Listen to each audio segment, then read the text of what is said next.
Assalamualaikum warahmatullahi wabarakatuh. Halo, namaku Nur Lailatul Ma'rufah dari Prodi Pendidikan Agama Islam semester 3 kelas D, Universitas Kiai Haji Abdul Wahab Hafizahullah. Di sini saya akan membahas tentang jumlah ismiyah.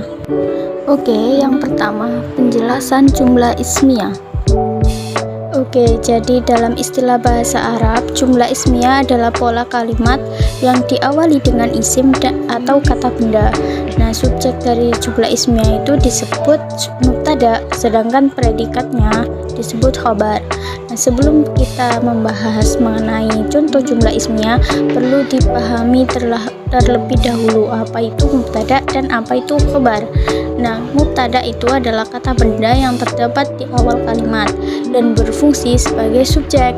Nah, sementara khobar adalah kata yang terletak setelah mubtada dan berfungsi sebagai predikat. Jadi mubtada itu dapat berupa isim dzohir seperti nama benda, nama orang, dan lain-lain, hingga bisa dapat berupa isim domir atau kata ganti. Nah, kalau sedangkan khobar itu dapat berupa salah satu dari kata benda, kata sifat, kata keterangan tempat, atau kata kerja. Oke, lanjut yang kedua itu adalah contoh-contoh jumlah ismiyah. Contoh yang pertama, Umar ursum sajarah hunaka. Umar, lukislah pohon-pohon di sana. Jadi kata ursum itu selanjutnya adalah fi'il amar karena menunjukkan arti perintah dan mengikuti wazan uf'ul. Jadi dalam contoh itu dapat kita ketahui bahwa yang menjadi mubtada adalah Umar, kemudian yang jadi khobar adalah ursum. Terus contoh yang kedua, Ahmad la taghsil fustanan fil lail. Ahmad jangan mencuci baju pada malam hari. Jadi lafaz la taghsil itu selanjutnya adalah fi'il nahi karena menunjukkan arti larangan dan mengikuti wazan la taf'ul. Nah, jadi dari contoh tersebut dapat kita ketahui bahwa mubtadanya adalah Ahmad, terus kemudian khobarnya adalah la taghsil. Kemudian contoh yang ketiga, Aisyah audan min Surabaya. Aisyah kembali dari Surabaya.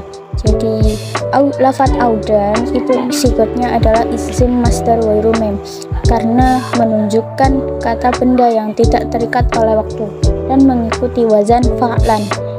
Tuh, jadi dari kalimat tersebut dapat kita ketahui bahwa yang menjadi mubtada adalah Aisyah, kemudian yang menjadi khobar adalah audan. Oke, lanjut contoh yang selanjutnya, Zaidun hafirul ardo amamal baiti. Zaid menggali tanah di depan rumah.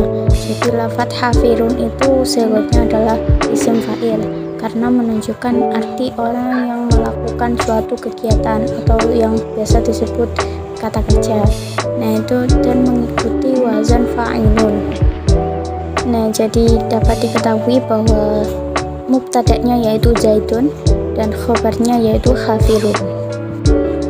Oke, lanjut contoh yang selanjutnya, tilkal masro'ah mardumun bil kumama, yang artinya sawah itu tersumbat dengan sampah. Jadi lafaz mardumun itu jawabnya adalah isim maf'ul karena menunjukkan arti objek dan mengikuti wazan maf'ulun.